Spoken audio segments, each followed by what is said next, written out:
Bienvenidos y bienvenidas a esta última parte de la clase. Vamos a seguir viendo la historia de la ética en la historia de la filosofía moderna.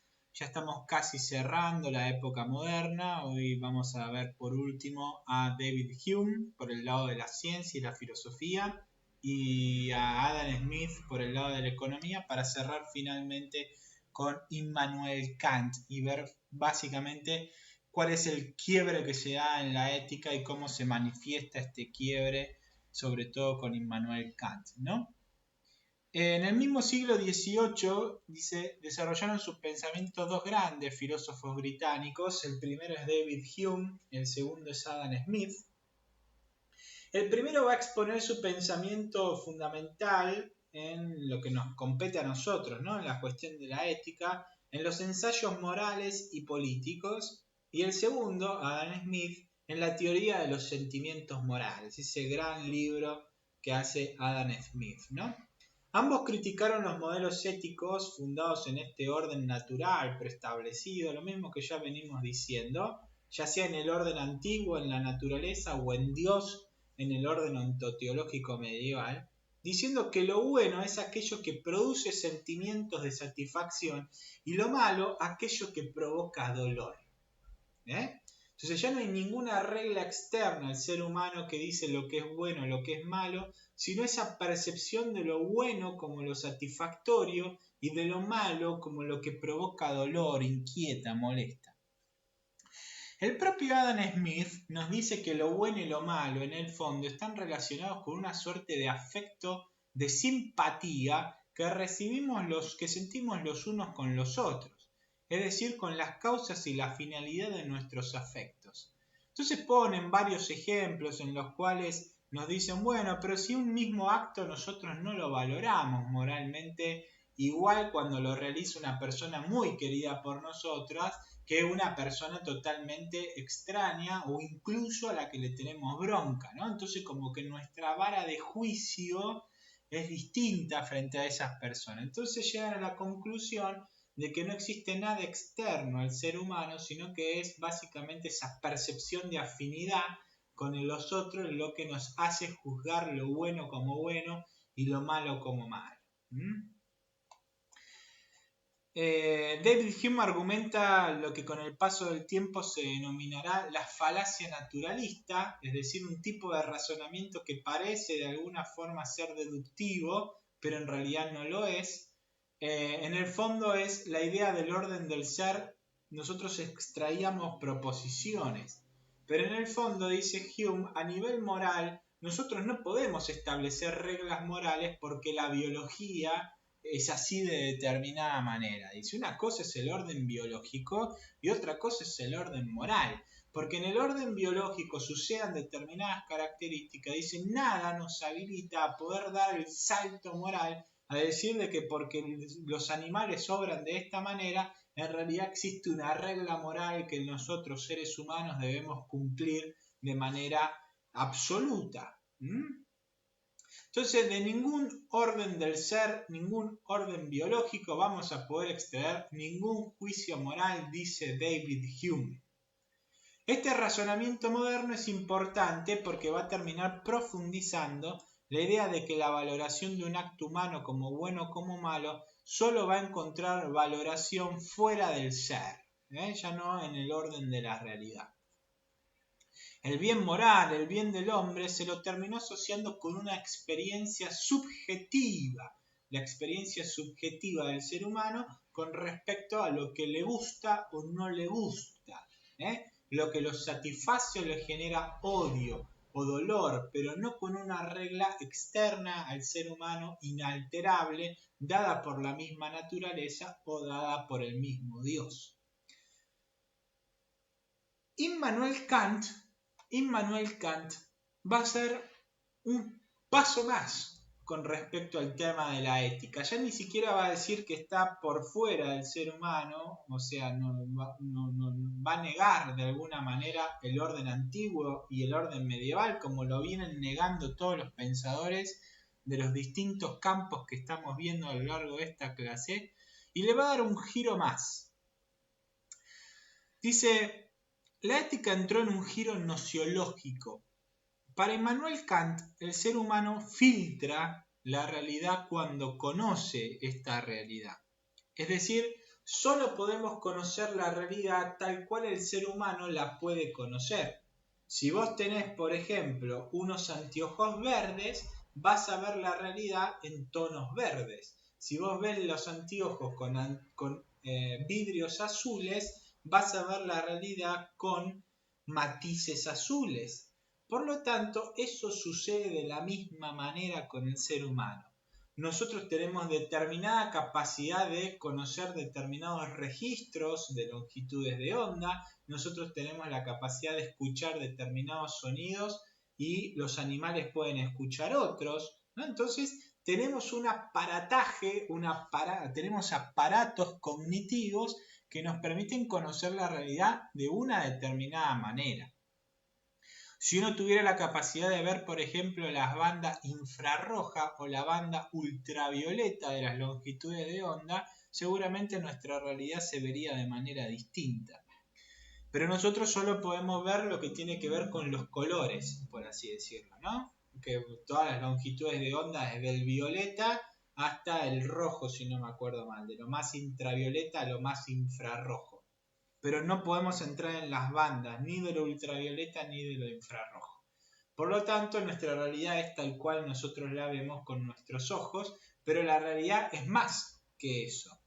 Eso es lo que nos está diciendo Kant. Y dice, bueno, ¿y cómo conoce el ser humano? Bueno, el ser humano conoce con los sentidos y conoce con la capacidad de entender las cosas, con la razón, la conciencia, la inteligencia, con la capacidad racional, pongámoslo así. El entendimiento, va a decir él, que la va a diferenciar de la inteligencia. Bueno, pero entonces dice, cada una de estas funciona con una suerte de estructura formal, o sea, cuando nos vienen los destellos o las olas de impulsos sensitivos, bueno, el cuerpo las toma, esos impulsos, recibe la longitud de onda, recibe la longitud sonora, recibe lo que tenga que recibir, el impacto que hace algo en nuestra piel, ¿no? Recibe ese impacto y lo procesa. Entonces, de alguna manera, cuando se cumplen determinadas características, se activan nuestros sentidos, se activa nuestra capacidad de entender las cosas y de esa manera nosotros vamos procesando la misma realidad. Sin entrar tanto en el pensamiento kantiano, porque eso ya lo vimos en antropología filosófica o en introducción a la filosofía, básicamente lo que nos va a decir Kant es que el ser humano al procesar la realidad directamente no va a poder procesar ningún objeto externo que le sea fundamento a su ética. No encuentra la idea de bien, porque no hay ninguna categoría, no hay nada, ningún impulso espacio-temporalizado, que son las estructuras formales de los sentidos, que pueda procesar el bien, ¿no? El bien parece ser que no hay nada, no está el bien caminando por ahí que yo puedo tocarlo, puedo escucharlo, puedo verlo. No, el bien no está ahí dando vuelta. Por lo tanto, no lo voy a poder procesar por los sentidos y si no lo puedo procesar por los sentidos, no lo voy a poder procesar con el entendimiento, porque están concatenados.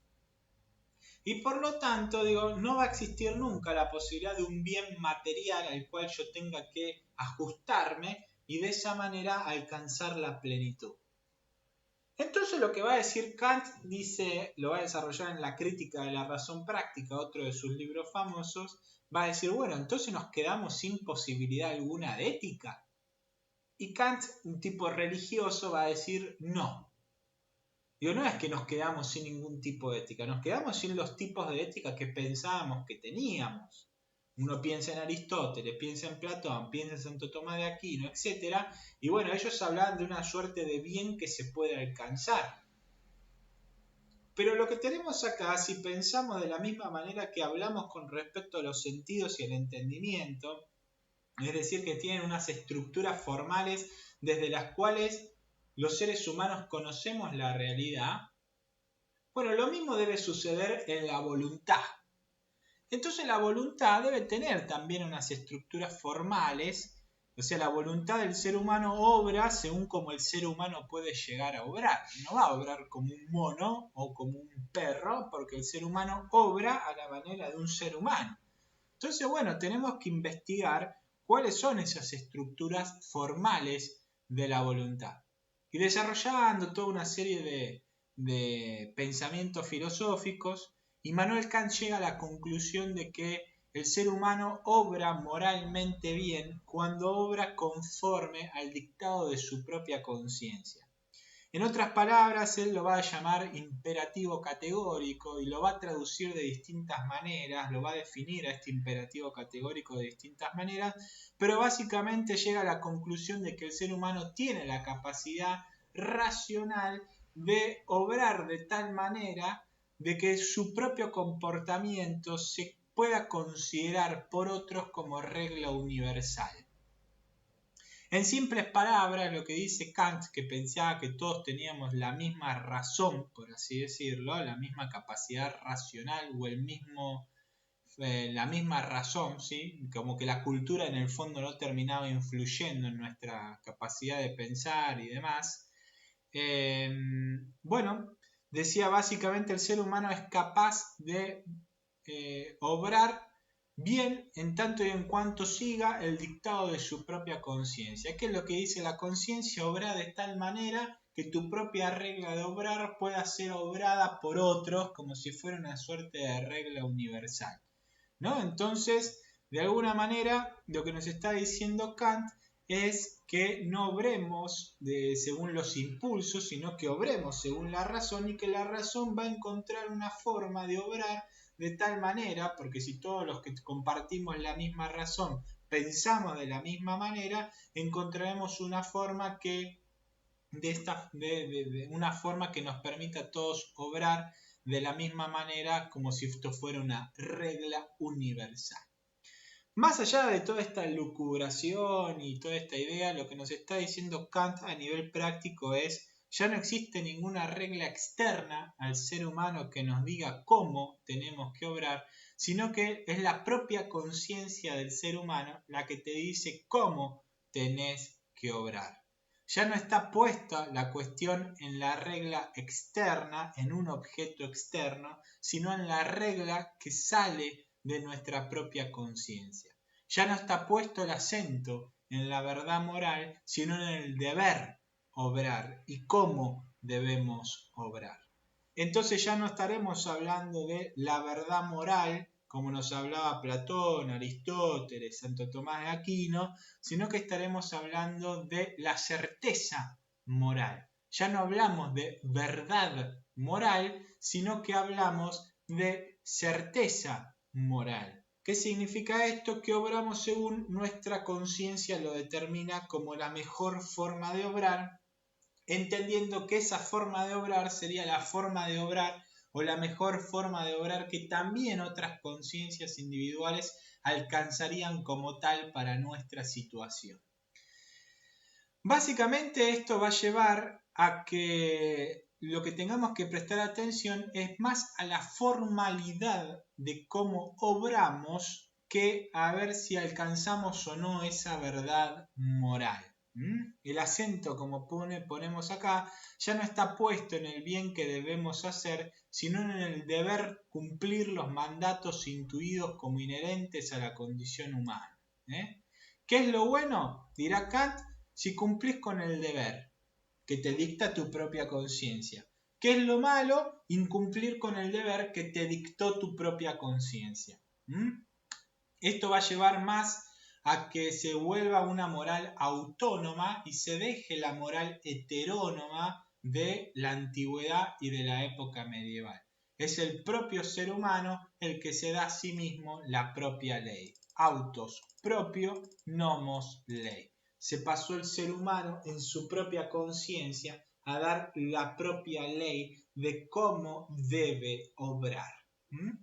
La moral formal kantiana es una moral en la que el ser humano se da a sí mismo la regla moral, tampoco la inventa, es decir, sigue la estructura propia de la voluntad del ser humano, pero ya no está puesto, eso es lo importante, en un objeto externo, sino que lo importante está en que el ser humano sigue obra bien si sigue las reglas de su conciencia, obra mal si las desoye o no las cumple.